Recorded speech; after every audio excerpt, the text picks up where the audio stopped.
آج ہم آپ کو سلطان الہند حضرت خواجہ معین الدین چشتی یا خواجہ غریب نواز کا شجرہ نسب دکھانے جا رہے ہیں، جن کی تبلیغ سے تقریباً 90 لاکھ لوگ مسلمان ہوئے، اور آج بھی جن کے عقیدت مندوں میں نہ صرف مسلمان بلکہ ہندو، سکھ اور عیسائی ہر مذہب کے لوگ شامل ہیں۔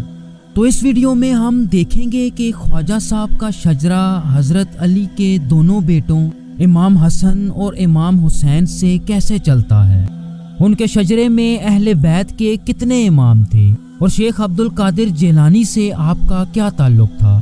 ویورز، ہم وضاحت کرنے کے لیے مختلف قسم کے چارٹس کا استعمال کریں گے، اور ہم پوری کوشش کریں گے کہ آپ کے سامنے ایک جامع شجرہ رکھا جائے۔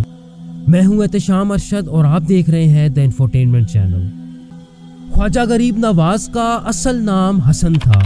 آپ سن 1136 عیسوی میں ایران کے علاقے سنجر میں پیدا ہوئے۔ اسی علاقے کی نسبت سے آپ کو حسن سنجری بھی کہا جاتا ہے۔ آپ نجیب الطرفین سید تھے، مطلب آپ کا شجرہ اپنے والد اور والدہ دونوں کی طرف سے حضرت علی رضی اللہ تعالیٰ عنہ سے جا ملتا ہے۔ تو ویورز، چلیں ہم پہلے خواجہ صاحب کی والدہ سے حضرت علی رضی اللہ تعالیٰ عنہ تک کا شجرہ دیکھتے ہیں۔ آپ کی والدہ کا نام مہنور بی بی تھا، جو کہ ایک نہایت عبادت گزار اور پرہیزگار خاتون تھی۔ وہ بیان کرتی ہیں کہ جب حسن یعنی خواجہ صاحب کی ولادت کا سلسلہ تھا تو میں ان کی تسبیح کرنے کی آواز سنا کرتی۔ مہنور بی بی کے والد سید داؤد تھے، جو ابو صالح موسیٰ جنگی دوست کے سگے بھائی تھے، جن کے بیٹے شیخ عبد القادر جیلانی تھے، یعنی خواجہ صاحب کی والدہ شیخ عبد القادر جیلانی کی چچا زاد بہن تھی، اور شیخ عبد القادر جیلانی رشتے میں خواجہ صاحب کے ماموں تھے، تو یوں ان کی آپس میں رشتہ داری اور قرابت داری بھی تھی۔ سید داؤد کے والد سید عبداللہ الجیلی تھے، جو عراق کے ایک علاقے الجیل میں پیدا ہوئے۔ اسی علاقے کی نسبت سے ان کا نام الجیلی رکھا گیا، جو شیخ عبد القادر جیلانی کے دادا اور خواجہ صاحب کے پڑنانا تھے۔ سید عبداللہ الجیلی کے والد سید یحییٰ الزاہد تھے۔ ان کے بارے میں یہ مشہور ہے کہ انہوں نے اپنے خاندان میں پہلی دفعہ حجاز کا علاقہ چھوڑنے کا ارادہ کیا، چونکہ ان دنوں عباسی حکمرانوں کے اہل بیت سے تعلقات زیادہ اچھے نہ تھے، تو آپ اپنے خاندان کے ساتھ اپنے آبائی علاقے سے ہجرت کر کے عراق کے علاقے مادین میں آ گئے۔ سید یحییٰ کے والد سید محمد المدنی اور ان کے والد سید داؤد تھے۔ حضرت داؤد نے اپنے 9 بھائیوں اور جانشینوں کے ساتھ مل کے عباسی سلطنت سے حجاز کا پورا علاقہ آزاد کرا لیا، اور یہاں اپنی خود مختار ہاشمی سلطنت کی بنیاد رکھ دی۔ حضرت داؤد کے والد حضرت موسیٰ ابن عبداللہ تھے۔ آپ سن 835 عیسوی میں مدینہ میں پیدا ہوئے، اور جوانی کی عمر میں پہنچ کے اپنے والد حضرت عبداللہ الرضا سے بیعت اور خلافت حاصل کی، اور عباسیوں کے خلاف ہر محاذ پہ اپنے بیٹوں کے ساتھ پیش رہے۔ ان کے والد عبداللہ الرضا موجودہ عراق کے شہر بصرہ میں اس وقت پیدا ہوئے کہ جب ان کے والد عباسیوں سے بچ کے اسی شہر میں روح پوش تھے۔ چنانچہ اس شہر میں پیدا ہونے کی نسبت سے آپ کو عبداللہ بصری کے نام سے بھی جانا جاتا ہے۔ ان کے والد حضرت موسیٰ الجون ایک لکھاری اور بہت اعلیٰ پائے کے شاعر تھے۔ ان کا رنگ سیاہ ہونے کی وجہ سے ان کی والدہ نے انہیں الجون کا لقب دیا۔ آپ عباسی حکمرانوں کے ظلم و جبر کی وجہ سے پوری زندگی مدینہ میں روح پوش رہے، لیکن خلیفہ المنصور کے دور میں وہ قید ہو گئے، اور اسی قید میں ان کی وفات ہوئی۔ حضرت موسیٰ الجون کے والد حضرت عبداللہ کامل تھے۔ ان کی سب سے خاص بات یہ ہے کہ ان کے مختلف بیٹوں کی نسل سے دنیا کے کئی خاندان اور ریاستیں وجود میں آئیں، جیسا کہ حضرت ادریس کی نسل سے اردن کا شاہی خاندان، محمد کی نسل سے مروکو کے ادریسی، سلیمان کی نسل سے مغرب کے سلیمانی، اور جعفر کی نسل سے تیونیسیا کے شریف تعلق رکھتے ہیں۔ آپ حدیث کے ایک بہت بڑے راوی اور قبیلہ بنو ہاشم کے سردار تھے۔ عباسی خلیفہ المنصور نے جب لوگوں میں آپ کا اثر و رسوخ دیکھا تو آپ کو قید کر لیا، اور سن 762 میں عراق کے ہاشمی جیل میں قید کے دوران آپ کا انتقال ہوا۔ عبداللہ الکامل کے والد حضرت حسن المثنیٰ تھے۔ آپ کی پیدائش سن 661 میں مدینہ میں ہوئی۔ ویورز، یہ وہی سال تھا کہ جب آپ کے دادا شیر خدا حضرت علی رضی اللہ تعالیٰ عنہ کو شہید کیا گیا۔ ان کے بارے میں آتا ہے کہ یہ کربلا کی جنگ میں اپنے چاچا امام حسین کے شانہ بشانہ لڑے، لیکن پھر بعد میں انہیں قید کر لیا گیا۔ ویورز، کہا جاتا ہے کہ حضرت حسن المثنیٰ کی بہت سی اولادیں تھیں اور حضرت امام حسن کی اولاد ان سے اور ان کے ایک بھائی حضرت زید سے چلتی ہے۔ مطلب آج پوری دنیا میں بسنے والے تمام حسنی سید انہی دونوں بھائیوں کی نسل سے ہیں۔ حضرت حسن المثنیٰ کے والد امام حسن ابن علی رضی اللہ تعالیٰ عنہ تھے، جو حضرت علی رضی اللہ تعالیٰ عنہ کے بڑے بیٹے اور نواسۂ رسول تھے۔ آپ نے اپنی جوانی میں مسلمانوں کی بدترین خانہ جنگی دیکھی اور اسے ختم کرنے میں انتہائی اہم کردار ادا کیا۔ حضرت علی کی شہادت کے بعد مسلمانوں کا انہیں خلیفہ منتخب کرنے کے باوجود وہ حکومت سے دستبردار ہو گئے اور اس خانہ جنگی کو ختم کرتے ہوئے حکومت بنو امیہ کے حوالے کر دی۔ کہا جاتا ہے کہ انہیں ان کی بیوی یا کسی غلام نے زہر دیا تھا۔ حضرت حسن کا نسب اپنے والد حضرت علی اور والدہ حضرت فاطمہ سے ہوتے ہوئے حضرت محمد صلی اللہ علیہ وآلہ وسلم سے جا ملتا ہے۔ تو چلیں اب ہم امام علی کے دوسرے بیٹے امام حسین سے خواجہ صاحب کے والد تک کا شجرہ دیکھتے ہیں۔ ویورز، حضرت حسن کی شہادت کے بعد حضرت حسین بھی حسن معاویہ معاہدے کی پاسداری کرتے رہے۔ اس معاہدے کی ایک شک یہ بھی تھی کہ حضرت معاویہ کے بعد مسلمانوں کے مشترکہ فیصلے سے اگلا حکمران منتخب کیا جائے گا، لیکن حالات اس وقت زیادہ خراب ہونے لگے کہ جب حضرت معاویہ نے اپنے بیٹے یزید کو اپنا جانشین نامزد کر دیا اور سن 680 عیسوی میں یزید نے تخت پہ بیٹھتے ہی حضرت حسین رضی اللہ تعالیٰ عنہ سے بیعت کا مطالبہ کیا، جس کا آپ رضی اللہ تعالیٰ عنہ نے صاف انکار کر دیا۔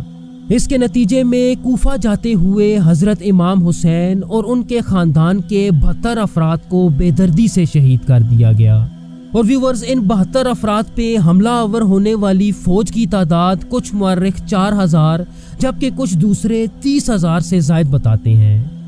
اگر آپ کی اولاد کی بات کی جائے تو آپ کے 2 بیٹے حضرت علی اکبر اور حضرت علی اصغر کربلا میں شہید ہو گئے، جن میں حضرت علی اصغر ایک نو مولود بچے تھے۔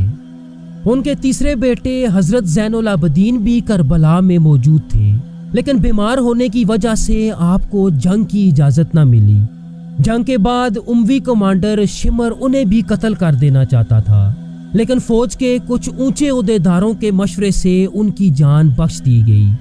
آپ کربلا میں بچ جانے والے واحد حسینی سید تھے اور آپ سے ہی دنیا کے تمام حسینی سیدوں کی نسل چلتی ہے۔ جہاں تک آپ کی اولاد کی بات ہے تو آپ کے بیٹے حضرت زید نے امویوں کے خلاف بغاوت کر دی، لیکن اموی اس وقت اتنے طاقتور ہو چکے تھے کہ حضرت زید اس بغاوت میں ناکام رہے۔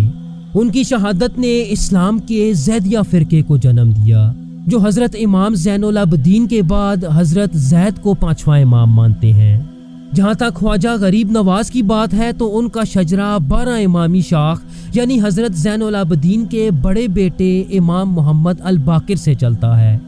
امام باقر کی پیدائش مدینہ میں اس وقت ہوئی کہ جب حضرت معاویہ اپنے بیٹے یزید کی جانشینی کے لیے مدینہ میں سرگرم تھے۔ کربلا کی جنگ میں ان کی عمر محض 6 سال تھی اور اس چھوٹی سی عمر میں انہوں نے اپنے خاندان کے بیشتر افراد کو کٹتے دیکھا۔ مورخین لکھتے ہیں کہ انہیں اموی حکمران ابراہیم ابن ولد نے زہر دیا تھا۔ اس شجرے میں امام باقر کے بعد ان کے بیٹے امام جعفر الصادق آتے ہیں، جو چھٹے امام ہونے کے ساتھ ساتھ 8ویں صدی کے ایک مشہور عالم بھی تھے۔ انہیں سنیوں اور شیعہ دونوں مکتب فکر میں بہت اونچا مقام حاصل ہے۔ ویورز، امام جعفر الصادق بہت کم عرصے میں تمام مسلمانوں میں بہت مشہور ہو گئے اور عباسی حکمران یہ ہرگز نہ چاہتے تھے، تو کہا جاتا ہے کہ انہیں عباسی خلیفہ المنصور کے کہنے پہ ہراساں کیا گیا اور پھر بعد میں زہر دے دیا گیا۔ جہاں تک ان کی اولاد کی بات ہے تو ان کے کئی بچوں میں سب سے اہم اسماعیل تھے، جن کی نسل سے مستقبل کے فاطمی سلطنت کے خلفاء تعلق رکھتے ہیں۔